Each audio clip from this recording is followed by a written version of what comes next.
इस मदरसे के बच्चे का टैलेंट देखकर अल्लाह तबारक व तआला की कुदरत समझ में आती है। ₹25 visit on PhonePe।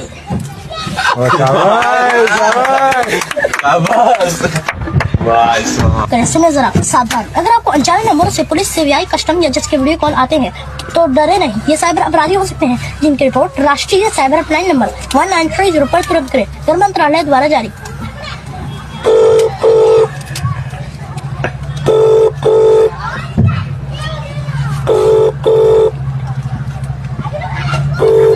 आपके द्वारा डायल किया गया नंबर अभी से कृपया कुछ समय पश्चात प्रयास करें। The number you have dialed is currently busy. Please try later। आजकल के लोग कहते हैं कि रियल की कॉपी कोई नहीं कर सकता।